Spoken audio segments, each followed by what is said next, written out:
So I guess I can look at this in three different ways. Going back to university, the initial plan was to be a chiropractor, and I pivoted to accounting. Number two, I'd say being in finance, I enjoy that. So I don't be taking a CFA and being in commercial banking or in private equity. And then kind of the fun answer, I've always wanted to be a cowboy. Well, and where did you grow up, Dave? I grew up in Calgary, city slicker. You know, Cowboy Central in a certain way. Yeah, exactly.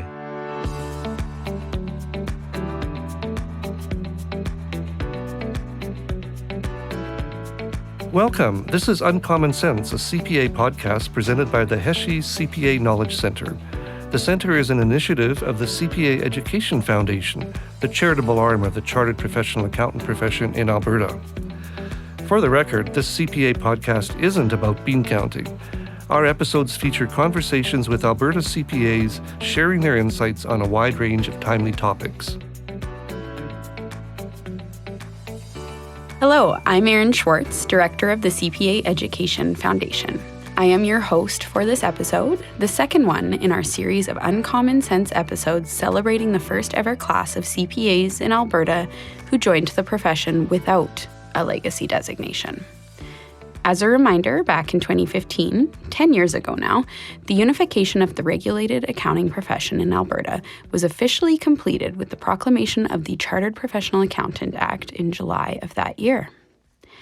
Prior to unification, there had been 3 regulated accounting designations. The Alberta accounting profession was part of a national project to bring these 3 designations together as one across Canada under the new name of Chartered Professional Accountant, or CPA. In February of 2016, the first ever class of CPA candidates who did not have a legacy designation graduated, earning the straightforward CPA title. Over the next few months, Uncommon Sense will be talking with many of these pioneer CPAs. We'll hear their reflections on what it was like to be part of that historic graduating class and where their careers have taken them over the last decade. Our guest on this episode is Dave Doneleshen CPA, a member of that first class of CPAs. Dave has had an interesting career journey since crossing the CPA graduation stage in February of 2016. A journey that has led to his current position as Associate Director of Agriculture and Agribusiness at BMO Financial Group, a position he has held for 4 years. Dave has joined me to talk about that journey and what his CPA designation has meant for him. Welcome, Dave. Thank you for having me. I want to start our conversation by asking you 1 or 2 questions that I think I'm probably going to ask all of the 2016 grads who join us on our podcast. Did you realize at the time of your CPA graduation that you were part of an historic moment in the history of the CPA profession? One of the first ever CPAs without one of the previous designations? And what did that feel like? I did realize that I was one of the first, or that I was the first. And looking back, that was a major accomplishment that I'm very proud of. Going into the program, I was a little nervous with it being a new program, assuming there's going to be some kinks and some changes along the way. And also just it going to be a difficult program, having spoke to coworkers at the firm I was at. They were going through the CA program. I was at ease, though, because I did have a good support group with family and then coworkers that were also in the program with me. Yeah, that's totally fair. You may not know this, but I was also kind of part of that first group. I'm not one of the first ever CPAs. I didn't get my designation till that June with practical experience and everything, but wrote the first CFA and everything, and definitely being like a bit of a guinea pig and having all that uncertainty was a bit rough at times. Definitely, yeah. There was some ups and downs throughout the program. Yeah. Back in 2016, the CPA designation was brand new to Alberta and Canada, so most people were only familiar with the old designations of CA, CMA, and CGA. Did you have any concerns that the CPA designation that you earned might not be recognized or accepted in the business world because of its newness or anything like that? I wasn't. I think CPA did a really good job of marketing and having commercials. The one challenge I had was in the commercial, they had people jumping out of helicopters. So I had to make people aware that that actually wasn't what I did as part of my job. But I think all accountants knew it at the time, so that wasn't really anything different for me. People in other areas of the business were aware of at least one of the other designations, so it was just kind of a quick conversation to say, hey, these three merged, and now it's a CPA designation that's going to be globally recognized rather than having the three. Right. Yeah, we just can't help but talk about that commercial. It's been, obviously it's been a decade, and we're still reflecting on that with sometimes a little bit of a sarcasm, but also just, it's cool to see too. Some people actually have had those types of opportunities, so it's not entirely impossible. It's true. They made counting look pretty cool. Yeah, they did. Okay, so let's talk about your career path. Can you maybe just briefly, I know I talked a little bit about what you do, but can you briefly review your journey since you earned your designation and how you arrived at your current role with BMO? Sure. So I started at PwC in Calgary in the audit practice.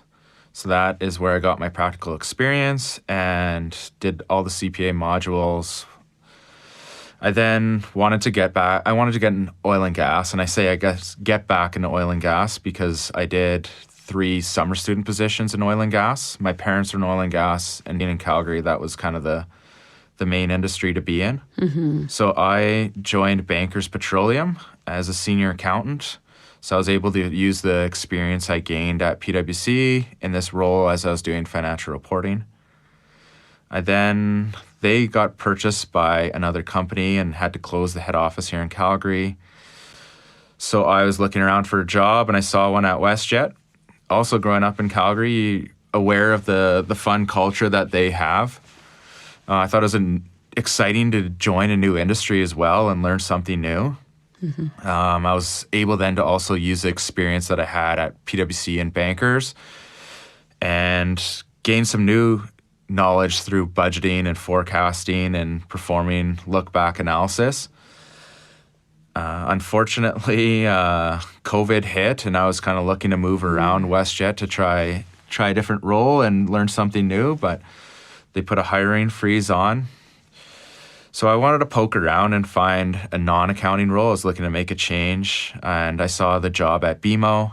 My childhood friend worked there, and so I called him up and asked him about the role. He then let me know that there's other PwC people that I worked with that were also in the role, so I was able to chat with a number of people about the role and find out what they liked about it. I thought it was a good fit for me, just to try banking. It was something previously that I thought of. And then to see that as an ag job just kind of fit perfectly, as I like that Western lifestyle and meeting cowboys. I was just going to say, so are you a cowboy in a kind of different sense of the word? I have ridden horses and done cattle drives and done roping before, so I guess you can say that, but I don't want that to go too far. You're the accountant version of a cowboy, I guess, working in this area. So I mean, some people might not be aware. I know I'm certainly not very aware of these things, but, even that BMO Group has a team that's focused on agriculture and agribusiness. So what exactly does your team do and how does it support agriculture in Alberta? So agriculture is not new to BMO. BMO, being the oldest bank in Canada, has been a partner in ag for over 200 years. So I'm part of the National Agriculture Team, where we provide lending over $10 million. And we have teams across Canada and BC, Alberta, Saskatchewan, and Ontario. And so we partner with growers, greenhouses, orchards, dairies, poultry, grain brokers, crop inputs. And I partner with cattle feeders and cash crop farmers. And that's to help meet their goals. So we work to support by financing in my portfolio feedlot expansion for increased cattle feeding, and BMO is a North American bank. So on my portfolio, we do cattle financing in both Canada and the U.S. Financing roller compacted concrete, which is the base layer of the feedlot. Typically, it's clay. But now they've moved to this roller compacted concrete in the feedlots. So that lowers expenses and improves performance on cattle. And it prioritizes green and sustainability initiatives by converting manure to renewable natural gas, providing those owners a secondary revenue source. We provide land and equipment financing and also help owners enter non-ag industries to diversify their investments. And then we also have the ability to bring in partners in the bank to help with succession planning, or if they're looking to look at some of the new green initiatives that are coming out, we have groups within the bank that help with that. Wow. That was a lot of things that I never would have guessed. Thank you for sharing. Are you seeing, okay, you've been there about 4 years now, I'm thinking? Yep, 4 years. 4 years. So have you been seeing a big shift in kind of the sustainability side of things? I'd say it was in the last year, maybe 2, that we've had some owners or borrowers on our portfolio that have really started to gain focus on the green initiatives. And like I was saying, this biodigester, which is taking manure and converting it into renewable natural gas. Especially now with like all these green initiatives going on, I think this is something that would really benefit these owners and borrowers. There's a lot of benefits to them as well, like getting that natural gas and getting revenue off that. They're also able to use their manure and spread it, which lowers expenses for them. And so, yeah, we've had a lot of discussions lately bringing in our capital markets team to help owners with the thought of that, whether they want to get into it right away or just wanting to learn more, and then to the point of finding renewable natural gas partners that they can work with. That's fantastic. And you mentioned you're a North American bank, so you work with Canada and the States. So I have to ask, lately, are things pretty tricky, like with all the, tariffs and changes and all that kind of stuff? How is that impacting you? There's been a lot of tariff discussion lately, and something that we've brought to every borrower to just get their perspective on it. Some aren't too concerned about it. Some obviously have the nerves of it. I think, speaking generally, this provides them an opportunity to look at risk management strategies, whether they're now diversifying and actually feeding cattle in the U.S. or just looking for another way within their own business to diversify that maybe not be as impacted. But things are moving rapidly, so yeah, it's definitely a hot topic right now. For sure. Yeah. So these challenges, as well as, all kinds of changes that have been happening, everything's a very rapidly changing world these days, it seems. How have your skills and experience as a CPA helped you succeed in your role and amidst all that change? Definitely like working at PwC and then doing the CPA at the same time, you definitely learn to manage the multiple tasks that are going on with moving targets all the time, and especially seeing that now at BMO. Then just now with all this tariff talk, doing more analysis, looking at doing risk assessments and analyzing the health of the business has been very key right now. On a personal standpoint, I would say like persevering and dedication to the goals that are in mind. Persevering in terms of like looking at some of these cross-border deals that I've done at BMO have been challenging, lots of hoops to jump through, bringing in a lot of partners and still like fighting through that to get to the end goal to help our borrowers meet their goals. Mm-hmm. Yeah. Have you done any traveling as a result of that? Or are you able to do everything from Calgary? Mostly in Calgary. We do like to meet face-to-face. So we travel to southern Alberta. I have borrowers in central Alberta. I have some in Brandon area in Manitoba. And in the fall, I went down to Nebraska to look at a feedlot that we help finance. Oh, very cool. So, we talked a little bit about change. One thing we haven't mentioned is AI. So how are emerging technologies such as artificial intelligence affecting your work? And any thoughts on how those technologies are affecting or changing either the CPA profession or maybe the banking world overall? I haven't experienced any of the AI with the role that I'm in. But I do see AI coming in to remove redundant tasks that allow people the capacity to start, doing more analysis and analytical thought and risk assessment and avoiding kind of those mundane tasks. For sure. Yeah. It'll be interesting to see too, and I don't know how much you'll see of it on your end, but I think farmers historically, again, from my limited knowledge on the topic, but are typically very innovative and entrepreneurial and figuring, the problem solving that we as accountants like to boast about. That's very much a farmer's strong suit as well, because they've kind of had to be really good problem solvers. So I'll be curious to see how maybe some of that might revolutionize some of the farming that we do in Alberta and across North America, obviously. Definitely, yeah. And you see a lot of technology now in ag. I didn't think it was as big as it was until I've been in this role of having all these gadgets and gizmos in the combines and tractors and being able to look at moisture within the soil on their phone and lots of cool things going on. Yeah, for sure. Based on your work experience, Dave, would you say the so-called soft skills have been important to your success? I'm guessing you have a lot of technical skills you put to use in your day-to-day job, but things like professionalism, communication, teamwork, all of that. How has that played a role? Has it been important in your career? I think teamwork is obviously critical in any role that you're in. You're always working with other people. So being able to adapt to different personalities and still coming out to a common goal is critical and something that I've experienced my whole life growing up playing hockey. In terms of like professionalism and communication, at the bank, communication is key because there's a lot going on, and having those open, honest conversations with borrowers, discussing risks, challenges, having those hard conversations is very important.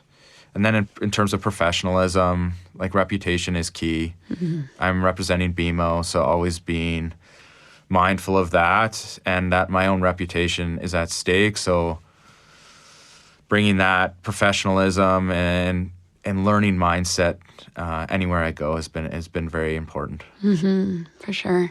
It's interesting on the communication skills front. You talk about sometimes having some of those, hard discussions. And I'm curious, any tips or tricks when you're going into some, a meeting or a phone call, what have you, where you maybe have bad news or you have to go through some tough stuff with someone? Any tips on how to approach that? We've had some learning lessons for sure. I would say like having an agenda going in has been very important and being able to go through that, concluding at the end. And if there's any follow-ups or further discussions to be had, like letting them know that and kind of providing maybe a little bit of a period of time where you can cool off and then return to the conversation. So I'd say like setting up another meeting right after, whether it's 2-3 days afterwards, and then regrouping on that conversation, I would say is kind of the lesson learned that I had. That's great. Thank you. Have you had a mentor or leader kind of helping you through some of that as you were learning those things? Or, let's even broaden it and just say any leaders or mentors at any point in your career, in your life, who have had a particularly positive impact on you?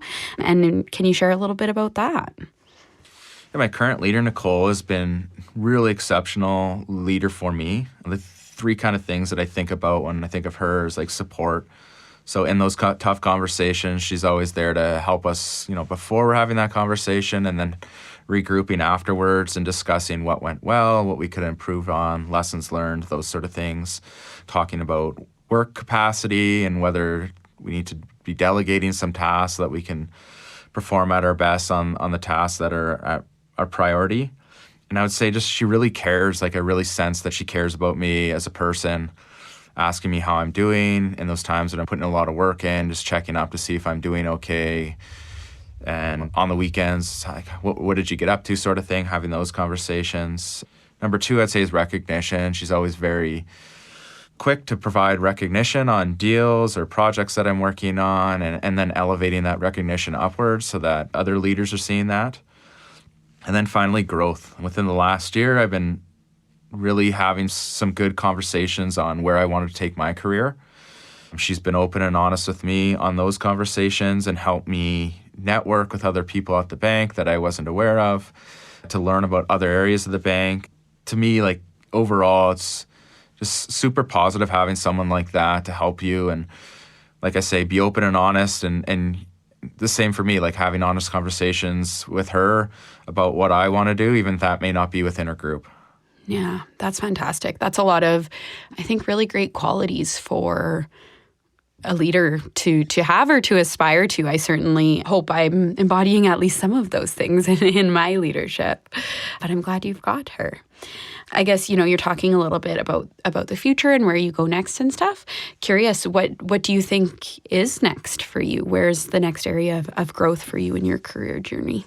I'll still be at the bank. I actually took on a new role, so I'm becoming a senior relationship manager, covering a portfolio in Manitoba and then some in Central Alberta. So I'm looking forward to starting that role in the next week. Oh, awesome. Congratulations. I hope it goes well. Yeah, I'm looking forward to it. So if you were talking to a current post-secondary business student, would you recommend the CPA designation to them, and why or why not? I certainly would. There's lots to learn technically about accounting, tax, and then also on the personal side, you learn a lot about yourself just going through the program. Yeah. Learning to, organizational skills, as I alluded to earlier. And I think once you do get that CPA, kind of the world's your oyster. You can pivot in so many different ways that I wasn't aware of when I went through the program, but I've become more and more knowledgeable about now. And even when I look at job postings, you always see the CPA designation on there. So I think it's certainly recommended to people that are thinking about it in the business programs. For sure. Yeah, I think it's, like you say, it's widely recognized, and you'll see it on job postings a lot of the time. And even when you don't see it on the job postings, often it's just a CPA would be good in this role. Like, you've got good strategic mindset, leadership, a lot of those really great qualities for any type of business role. Definitely. So what has surprised you the most about being a CPA over the last decade? And is there anything different from what you maybe expected back in 2016 in terms of being a CPA? I did quite a bit of research when I decided I want to go to accounting, and then what designation I wanted to do, as there's 3 at the time. And kind of the unanimous answer I got was getting a designation was going to set you up for success in the future and is valued in business. So in terms of that, it's been super helpful. But then things that I did not know is the number of jobs you can be in. Like I say, I'm in banking. I know other people that are in banking, whether it's like commercial banking, corporate banking, or even like on the private wealth side, and even just expanding into like corporate development or other roles that aren't accounting based. Yeah, absolutely. I like to say I'm a CPA who's not an accountant, because turns out I didn't actually want to do accounting. Totally. But the CPA has allowed me to find a route that fit for me and given me a career I'm really passionate about. So it's very versatile. Opens a lot of doors, I think. Certainly, yeah. All right. Well, I think with that, we're about out of time here today. So thank you so much for joining me, Dave. And thank you for taking the time to share your story. You've come a long way since being part of that historic class of 2016 and one of those first CPAs. So congratulations on achieving so much over the last decade. And like I said, I hope this new role goes really well for you. It's been a pleasure to hear about your career journey and the work you and your team are doing to support Alberta and North America's agricultural sector. Thanks again. Thank you so much. Pleasure being here. The Uncommon Sense podcast is presented by the CPA Education Foundation and funded by the Heshie CPA Knowledge Centre. The Knowledge Centre was created through a generous donation to the CPA Education Foundation by the late Brian Heshie. Brian was a distinguished Albertan, business leader, CPA, educator, and community builder. His generosity and commitment to education underpinned his good works across Alberta throughout his lifetime. We would like to acknowledge that the CPA Education Foundation offices are situated on the traditional Treaty 6 and Treaty 7 territories and Métis Nation homeland. The Foundation acknowledges that we reside on traditional and ancestral territories of many Indigenous, First Nations, Métis, and Inuit peoples. Their histories and culture influence our community to this day. The CPA Education Foundation is committed to helping build a province where Indigenous people and their voices and experiences are heard, valued, respected, and celebrated. Technical and recording services for this podcast provided by Wolf Willow Studios in Edmonton.